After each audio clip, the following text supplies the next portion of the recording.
Express with RJ Netra. Unedited RJ Netra ಜೊತೆ radio ಸಿಟಿಯಲ್ಲಿ ನಾನ್ ನೇತ್ರ. FM ಅಂದ್ರೆ ರೇಡಿಯೋ ಸಿಟಿ 91.1. ನಾನ್ ನೇತ್ರ. ಲೇಟ್ 90s ನಲ್ಲಿ ಬಂದಂತ ಒಂದು ಕನ್ನಡ ಸಿನಿಮಾ. ಅವತ್ತಿನ ಕಾಲದಲ್ಲಿ ನಮಗೆ ಬೆಂಗಳೂರು, ಮಲ್ಲೇಶ್ವರಂ, ಬಸವನಗುಡಿ ಈ ಥರ ಏರಿಯಾಗಳನ್ನು ನೋಡಿಕೊಂಡು ರಾಜಾಜಿನಗರದಲ್ಲಿ ಏನು ನಡೆಯುತ್ತೆ ನಮಗೆ ಗೊತ್ತು, ಮಲ್ಲೇಶ್ವರಂನಲ್ಲಿ ಏನು ನಡೆಯುತ್ತೆ ಗೊತ್ತು. ನಮ್ಮಪ್ಪ ಆಫೀಸಿಗೆ ಹೋದರೆ ಸಂಜೆ ಬರ್ತಾರೆ, ಆರಾಮಾಗಿರ್ತೀವಿ. ಈ ಥರದೊಂದು ಅಟ್ಮಾಸ್ಫಿಯರ್ನಲ್ಲಿ ನಾವು ಬೆಳೀತಿದ್ದಂಥ ಟೈಮ್ನಲ್ಲಿ ನಮ್ಮನ್ನು ಒಂದು ಹೊಸ ಪ್ರಪಂಚಕ್ಕೆ ಇಂಟ್ರೊಡ್ಯೂಸ್ ಮಾಡಿದ್ದು ಒಂದು ಸಿನಿಮಾ. ಅವತ್ತಿನ ಟೈಮ್ನ ಒಂದು ಕಲ್ಟ್ ಕ್ಲಾಸಿಕ್ ಸಿನಿಮಾ ಆದಂಥ ಹೆಗ್ಗಳಿಕೆ ಪಡ್ಕೊಳ್ಳುತ್ತೆ. ಅದೇ ಸಿನಿಮಾ 25 ವರ್ಷಗಳು ಕಂಪ್ಲೀಟ್ ಮಾಡುತ್ತೆ. ಸ್ಕೂಲಲ್ಲಿರ್ತಾ ನಮಗೆ ಈ ಸಿನಿಮಾನ ಥಿಯೇಟರ್ ನೋಡಿದಾಗ ಈ ಥರದ್ದು ಒಂದು ಪ್ರಪಂಚ ಇದೆಯಾ, ಅಮೇರಿಕಾ ಅಂದರೆ ಈ ಥರನಾ, ಆ ಥರ ಎಲ್ಲ ನಮಗೆ ಒಂದು ಆಸೆ ಕಣ್ಗಳಲ್ಲಿ ನೋಡಿಕೊಂಡು ಹಾಗಾಗುತ್ತಾ ಅಂತ ನೋಡಿ ಕೊನೆಗೆ ನಮಗೆ 3 ಕ್ಯಾರೆಕ್ಟರ್ಗಳನ್ನು ಪರಿಚಯ ಮಾಡಿಸಿದಂಥ ಒಂದು ಸಿನಿಮಾ. ನಾನು ಮಾತಾಡ್ತಿರೋದು ಅಮೇರಿಕಾ. ಇದೇ ಅಮೇರಿಕಾ ಸಿನಿಮಾದಲ್ಲಿ ತುಂಬ ಪಾಪ್ಯುಲರ್ ಆಗಿ ಅವತ್ತಿನ ಕಾಲದಲ್ಲಿ ಭೂಮಿಕಾ ಆಗಿ ನಮಗೆ ಪರಿಚಯ ಆದಂಥ ಒಬ್ಬ ನಟಿ, ಮುದ್ದು ಮುಖದ ಹೇಮಾ ಪ್ರಭಾತ್ ಇವತ್ತು ರೇಡಿಯೋ ಸಿಟಿ ಸ್ಟುಡಿಯೋಸ್ನಲ್ಲಿ. Welcome. Thank you so much. Thank you.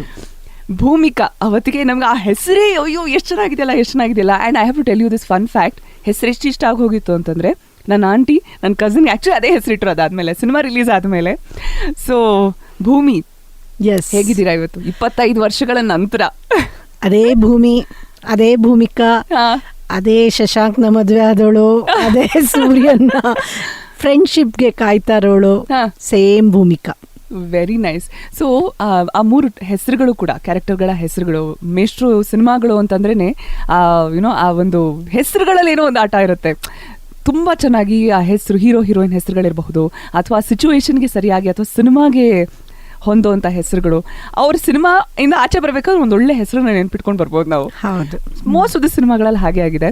Shashank, ಭೂಮಿ, ಸೂರ್ಯ ಆ ಕ್ಯಾರೆಕ್ಟರ್ಗಳ ಸುತ್ತ ಅದೇ ರೀತಿ ಹೆಸರನ್ನ ಇಟ್ಟು ಎಕ್ಸ್ಪೀರಿಯನ್ಸ್ ಹೇಳಿ 25 ವರ್ಷಗಳು ಮುಗೀತು ಇಲ್ಲಿಗೆ.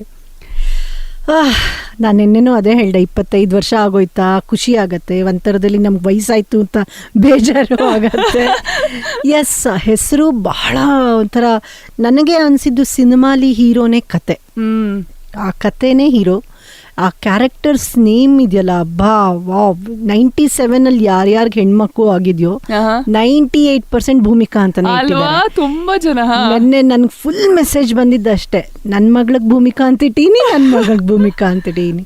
ಸೊ ಒಂದು ಕಲಾವಿದೆಗೆ ಮಾಡಿರೋದು ಕೆಲವೇ ಸಿನಿಮಾ ಆದ್ರೂ 25 ವರ್ಷ ಆದ್ರೂ ಆ ಒಂದು ಪಾತ್ರದಿಂದ ನಿಮ್ಮನ್ನು ರೆಕಗ್ನೈಸ್ ಮಾಡ್ತಾರೆ ಅಂದ್ರೆ ಅದಕ್ಕಿಂತ ದೊಡ್ಡ ಅವಾರ್ಡು ಲೈಫಲ್ಲಿ ಏನೂ ಇಲ್ಲ. ಹೌದು, ಏನು ಅಂದ್ರೆ ಏನೂ ಇಲ್ಲ. ನಾನು ಎಲ್ಲೇ ಮಾರ್ಕೆಟ್ಗೆ ಹೋಗ್ಲಿ, ಸಿನಿಮಾಗೆ ಹೋಗ್ಲಿ, ಫಾರಿನ್ ಕಂಟ್ರೀಸ್ಗೆ ಹೋದ್ರು ಭೂಮಿಕಾ ಅಮೇರಿಕಾ ಅಂತ ನಂಗೆ ತಕ್ಷಣ ತಿರುಗ್ತೀನಿ. ಅದೇ ಹೇಮಾ ಅಂತ ಕರೆದ್ರೆ ನಾನಾ ಅಂತ ಯೋಚನೆ ಮಾಡಿ ತಿರುಗ್ತೀನಿ.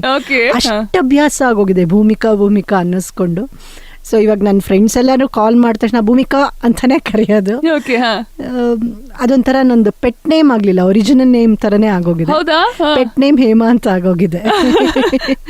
ಸೊ ಅವತ್ತಿನ ಟೈಮ್ನ ಹೇಮಾ ಇಂಡಸ್ಟ್ರಿಗೆ ಬರೋ ಪ್ಲಾನ್ಸ್ ಇತ್ತಾ, ಆಸೆ ಇತ್ತಾ ಸಿನಿಮಾಗಳು ಮಾಡಬೇಕು?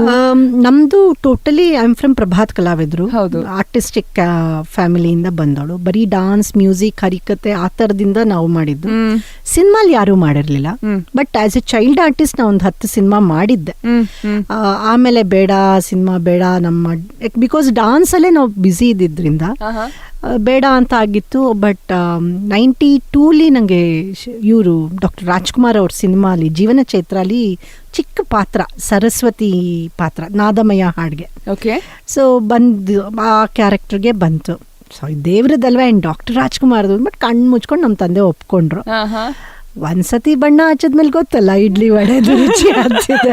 ಶೂಟಿಂಗ್ ಇಡ್ಲಿ ವಡೆ. ಅದಾದ ತಕ್ಷಣ ಗೋಲಿಬಾರ್ ಬಂತು. ಗೋಲಿಬಾರ್ ಆದ ತಕ್ಷಣ ದೊರೆ ಬಂತು. ದೊರೆ ಆದ ತಕ್ಷಣ ಬಂಗಾರದ ಮನೆ ಅಂತ ಮಾಡಿದೆ. ಅದಾದ್ಮೇಲೆ ನಂಗೆ ಅಮೇರಿಕಾ ಸಿನಿಮಾ ಚಾನ್ಸ್ ಸಿಕ್ಕಿದೆ. ಅಷ್ಟರಲ್ಲೇ ನಾನು TV ಸೀರಿಯಲ್ಸ್ ಮಾಡ್ಕೊಂಡು ಬಂದ್ಬಿಟ್ಟಿದ್ದೆ. ಅದ್ರಲ್ಲಿ ದತ್ತಣ್ಣನ ಜೊತೆ ನಾನು ಆ್ಯಕ್ಟ್ ಮಾಡಿದ್ದೆ ನಮ್ಮ ಪ್ರೊಡಕ್ಷನಲ್ಲೇ, ಡಾನ್ಸ್ ಬೇಸ್ಡ್ TV ಸೀರಿಯಲಲ್ಲಿ.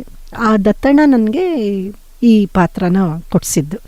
ಚಂದ್ರ ಸರ್ ಯುನೋ ನಾನು ಕೇಳಿದೀನಿ ಸಹ ದತ್ತಣ್ಣ ಅವರ ಒಂದು ಪ್ರಾಮಿಸ್ ಮೇಲೆ ನಿಮ್ ತಂದೆಯವ್ರು ಒಪ್ಕೊಂಡ್ರು ಕೂಡ ನಿಮ್ಮ ಸಿನಿಮಾ ಮಾಡ್ಸೋದಕ್ಕೆ ಅಂತ. ಪ್ರಾಮಿಸ್ ಏನ್ ಮಾಡಿದ್ದಷ್ಟೇ, ಏನೂ ಆಗ್ಲಿಲ್ಲ ಅದು. ಇಲ್ಲಿ ಪ್ರಾಮಿಸ್ ಮಾಡ್ರು ನಿನ್ ಮಗಳನ್ನ ನಾನ್ ನೋಡ್ಕೋತೀನಿ ಅಂತೆಲ್ಲ ಅಂದಿದ್ರು. ಅಲ್ಲಿ ಹೋದ ತಕ್ಷಣ ನಾನ್ ಅವ್ರನ್ನ ನೋಡ್ಕೊಳಂಗಾಗೋಯ್ತು. ಅವ್ರು ಫುಲ್ ಫ್ಲರ್ಟ್ ಮಾಡ್ತಿದ್ರು ಹುಡುಗಿರ ಜೊತೆ. ದತ್ತಣ್ಣ ಬಿಂಗ್ ದತ್ತಣ್ಣ ಇಸ್ ಒಂಥರ ಫ್ಲಾಂಬಾಯಂಟ್ ಡಾರ್ಲಿಂಗ್ ದತ್ತಣ್ಣ ಅಂತಾನೆ ಹೌದು ಹೌದು. So it was fun. ನನಗೆ ಅಮೆರಿಕಾಗೆ ಹೋಗಿ ಪ್ರೋಗ್ರಾಮ್ಸ್ ಎಲ್ಲ ಮಾಡಿದ್ವಿ. ನನಗೆ ವಾವ್ ಯು ಡ್ರೀಮ್ ವರ್ಲ್ಡ್ ಅಂತ ಅನಿಸಿರ್ಲಿಲ್ಲ. ಒಂದು ಸಿನಿಮಾ ಬಂತು, 3 ಜನ ಫ್ರೆಂಡ್ಸ್ ಇದ್ದಾರೆ, ಓಕೆ ಮೈಸೂರು ತುಮಕೂರ್ಗೆ ಹೋದಂಗೆ ಅಮೆರಿಕಾಗೆ ಹೋಗ್ತಾ ಇದ್ವಿ, ಆ ಥರ ಇತ್ತಿದ್ದು ನಮಗೆ. ನನಗೆ ಗೊತ್ತೇ ಆಗಿಲ್ಲ ಇಷ್ಟು ದೊಡ್ಡ ಮಟ್ಟಕ್ಕೆ ಸಿನಿಮಾ ಆಗತ್ತೆ, ಇಷ್ಟು ವರ್ಷ ಆದ್ಮೇಲೆ ನಾನು ಹಿಂಗಿರ್ತೀನಿ, ಈ ಥರ ಬಂದು ಮಾತಾಡ್ತೀನಿ ಅಂತ ಯಾವತ್ತೂ ರೆಕಗ್ನೈಸ್ ಅಂದರೆ ಎಕ್ಸ್ಪೆಕ್ಟ್ ಮಾಡಿರಲಿಲ್ಲ. ಓಕೆ ಒಂದು ಸಿನಿಮಾ ತಾನೇ, 1-2 ತಿಂಗಳು ಬೇರೆ ದೇಶಕ್ಕೆ, ಓಕೆ ಬಿಕಾಸ್ ನನ್ನ ಕಸಿನ್ಸು ನಮ್ಮ ಅಕ್ಕ ಎಲ್ಲ ಅಲ್ಲೇ ಇರೋದು. ನನಗೇನು ಅಂದರೆ ಅವ್ರ ಜೊತೆ ಚೆನ್ನಾಗಿ ಹೋಗಿ ಟೈಮ್ ಸ್ಪೆಂಡ್ ಮಾಡ್ಬೋದು ಅನ್ನೋದು ತಲೆಯಲ್ಲಿತ್ತು. ಆ್ಯಂಡ್ ಸೀರಿಯಸ್ನೆಸ್ಸೇ ಇರಲಿಲ್ಲ ನನಗೆ ಆ ಸಿನಿಮಾ ಬಗ್ಗೆ. ಹೌದಾ? ಓಕೆ ಹೋಗೋಣ ಆಯಿತು, ಆಗಲಿ ಮಜಾ ಮಾಡೋಣ ಅಂತ ಹೋಗಿದ್ದು. ಬಟ್ ಲ್ಯಾಂಡ್ ಆಗಿದ್ರಿಂದ ದಿನದಿಂದ ಹಿಡಿದು ಬರೋವರೆಗೂ ಉಸಿರಾಡಕ್ಕೆ ಟೈಮ್ ಇಲ್ಲ ನಮಗೆ, ಅಷ್ಟು hectic. Stars Express with Anjaneth. Unedited RJ Netra ಜೊತೆ ರೇಡಿಯೋ ಸಿಟಿಯಲ್ಲಿ ನಾನ್ ನೇತ್ರ.